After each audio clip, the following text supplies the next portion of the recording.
Kondisi bangsa Indonesia pada waktu permulaan kedatangan Islam. Sejarawan Barat Brandes menyebutkan bahwa masyarakat Nusantara sebelum kedatangan pengaruh India telah mempunyai 10 butiran aspek kebudayaan yang merupakan kepandaian asli masyarakat Nusantara, yaitu wayang, gamelan, batik, pengerjaan logam, astronomi, pelayaran, irigasi, mata uang, metrum atau irama, dan pemerintahan yang teratur.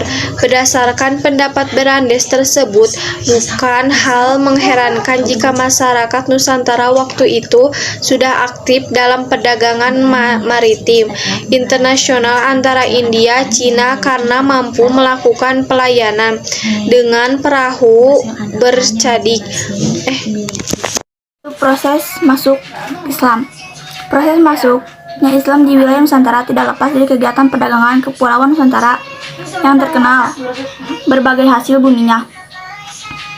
Menjadi daya tarik bagi para pedagang dari berbagai masa, antara lain Cina, India, Arab, Persia. Mereka berdatangan ke Kepulauan Nusantara untuk berdagang. Melalui Selat Malaka, para pedagang mempunyai pusat-pusat perdagangan, antara lain di Pulau Jawa, misalnya Jepara, Tuban, Gresik. Dari sana pelayaran dilanjutkan seperti ke Banjarmasin, Goa, Ambon, dan Ternate yang dikenal sebagai pusat penghasil rempah-rempah. Melalui hubungan dagang itulah pedagang Persia, Arab, Gujarat yang telah memeluk agama Islam dapat memperkenal agama dan budaya Islam, masuknya Islam di Nusantara. Hal ini dapat dipastikan karena sejak abad ke-8 Masehi sudah banyak pedagang muslim yang sudah berdatangan di Malaka dan Sriwijaya. Mereka menyebut Sriwijaya dengan sebutan Sribuja, Jabai, Jabag.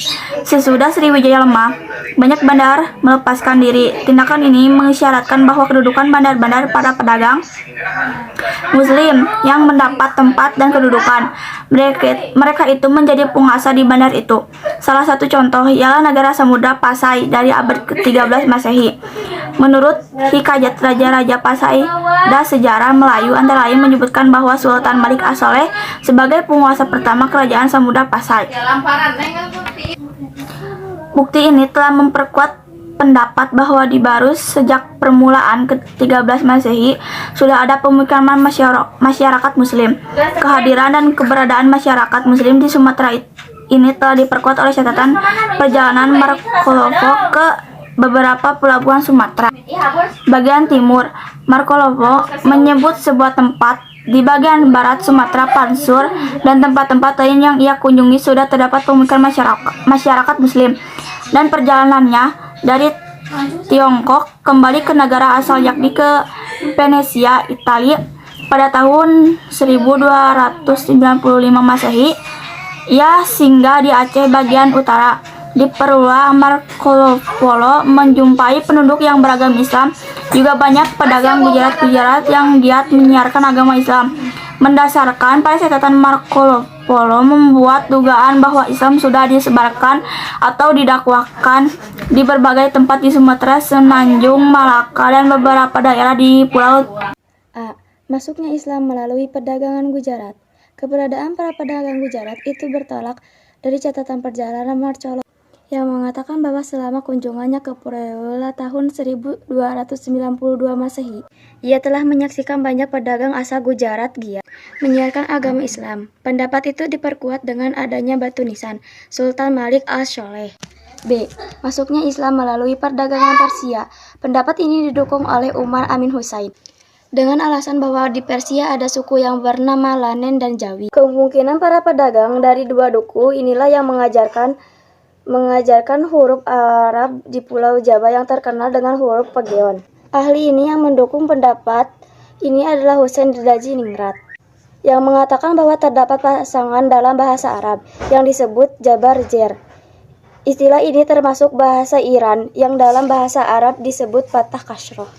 C. Masuknya Islam melalui perdagangan Arab. Pendapat ini datang antara lain dari Hamka. Menurutnya, 1. Raja Samudra Pasai menganut mazhab Syafi'i. Penganut mazhab Syafi'i terbesar saat itu adalah masyarakat Mesir dan Makkah. Bila agama Islam yang masuk di Nusantara berasal dari Persia, tentu banyak masyarakat Indonesia yang menganut tahap Syiah seperti di Persia atau bermasyhab Hanafi seperti di India. 2. Gelar Al-Malik yang digunakan oleh raja. Raja-raja Samudra Pasai berasal dari Mesir, sedangkan gelar Syah yang berasal dari Persia baru digunakan oleh Raja-Raja Malaka pada awal abad 15 Masehi. Jalur perdagangan. Para pedagang Muslim dari Arab, Gujarat, Persia yang berdatangan di wilayah umumnya tinggal selama berbulan-bulan di pusat perdagangan. Pusat perdagangan di pantai atau pelabuhan. Pelabuhan pada umumnya terletak di muara. Sungai asal mula para pedagang hanya menyebarkan Islam pada pelabuhan. Akan tetapi, masyarakat pedalaman terus-menerus maka kelamaan dakwah Islam dapat disampaikan ke masyarakat pedalaman seperti Majapahit.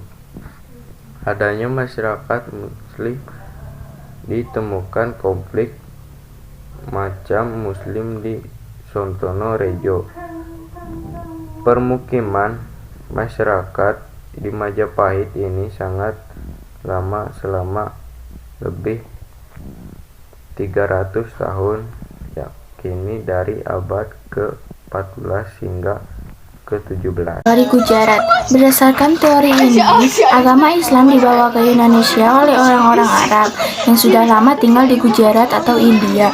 Ilmuwan Belanda yang mendukung teori ini adalah Bisnapel dan Mokete. Berikut mereka, Islam masuk ke Indonesia pada awal abad ke-13 Masehi, bersamaan dengan terjalinannya hubungan perdagangan dengan perdagangan Gujarat yang datang melalui jalur Indonesia, Cambai, Timur, Tengah, Eropa.